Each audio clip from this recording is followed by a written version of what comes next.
Alveg er ég viss það að það marga sem dreymir að flytja upp í sveit.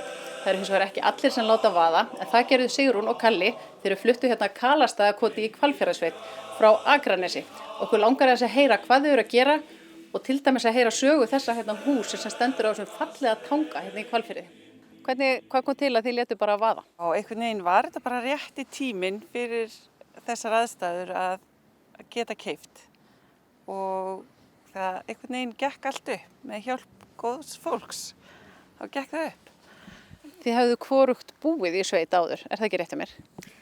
Nei, það er ekki rétt. Ég er alinn upp hérna á jörðinni og foreldrar mínir keyptu þetta 1966 og áttu þetta fram til árið 2000 þegar við systkinin tókum þetta yfir. Þannig að ég er hérna uppalinn hérna. Sveitaáhuginn þinn, hvernig er hann tilkominn? Mamma er úr sveit, er ættuð úr Borgarfirðinum og ég fór á hverju einasta sumri í sveitina til afa og ömmu. Og þaðan er í rauninni þessi áhugi að komast út í náttúruna og vera upp sveit og anda að sér góðu lofti og gera bara það sem að manni langar. En þið eru aðeins að byggja upp líka smá fyrirtæki hér á staðnum. Það er þetta fallega hús sem stendur hérna á þessum dásamlega stað alveg við fjöruna. Hvað kom til að þið tóku þetta í gegn? Þetta byrjaði, sjálfsagt sennilega 2005. Þá byrjuðum við á að gera þetta upp og það tók okkur ábyggilega 6-8 ár að gera þetta eins og þetta er í dag. En þetta var svona eina ósk föður míns að við myndum gera eitthvað fyrir þetta hús þegar hann arfleiddi ykkur á þessari jörð á sínum tíma. En ég held að hún var nú kannski aldrei óra fyrir því að við myndum fara alveg alla leið eins og þetta er núna. Það var ansi illa leiki þegar þið byrjuðu? Já, þetta er hús sem er byggt 1920 og var notað sem hesthús, eða kannski ekki hesthús en allavega svona skjól fyrir hesta og hér var hey upp á háaloftinu sem var sett á sumrin og sem vorum að gefa þetta á veiturnar og hér lágu hestarnir bara við opið hús og bæði ástand og umgengni svona eftir því. En það voru ekki við sem að gerðum þetta upp heldur bræður hans og mágar sem eru smiðir og engar handlagnir menn, góðir menn sem að gerðu þetta upp. Já, bróður minn Heiðar, hann á nú kannski svona stæðstan þátt í að útfæra svona smáadreiðin og hann er nú svo sem ekkert óvanur því að hann hjálpaði til við að endursmíða húsið í Hvítanesi sem að kannski sumir þekkja hérna í fyrrverandi Skilmannahrepp. Og nú eru þið að bjóða gestum að gista hér í þessu húsi?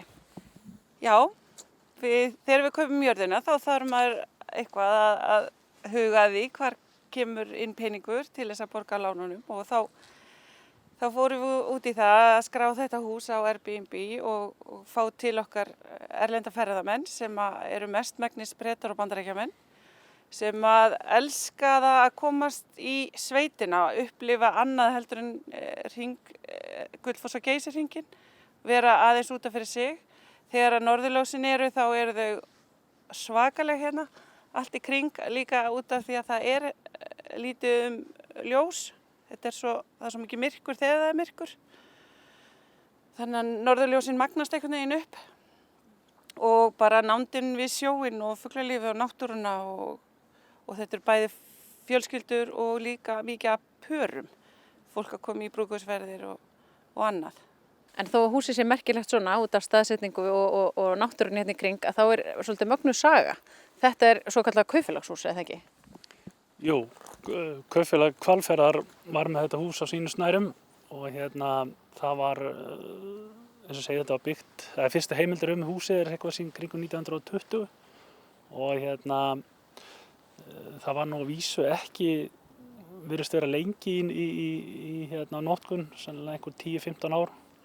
En hérna komu bændurnir og geymdu ullina og skiptust eitthvað á vörum og svo hérna má sjá hérna á bak við mig restar af steyftri bryggju sem að lagt var upp á og hérna voru ferjusiglingar þvert yfir fjörðinn á einhverju tímabili sko.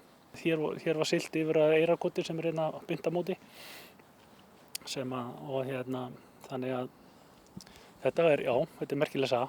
Þeir eru líka með veislusal sem að þið geruð út á sumrin, eða ekki?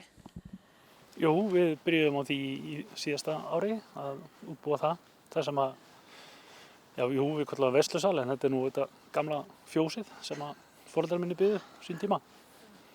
Og við erum að bjóða upp á að fólk komi hérna og haldi brúðkaup, afmæli, ættamót. Þetta var sem sagt fjós sem að bræðurnir steyptu upp í gólfið og er búið að nota líka sem fellihýsa og hjólhýsageymslur á veturnar. En okkur datt í huga að nýta hann betur á sumrin því að þetta er náttúrulega dásamlegur staður að labba bara út á tún og svo inn aftur og erum sem sagt að leigja út helgar á sumrin fyrir ættamót og brúðkaup. Og gengur rosalega vel. Þannig að fólk getur komið og haft svakalega stóra veislu og mikinn hávaða án þess að nágrannarnir kverti og þurfa að losa sali fyrir 10 á kvöldin. Og svo eru þið með brúðkaupssvítuna hérna? Já.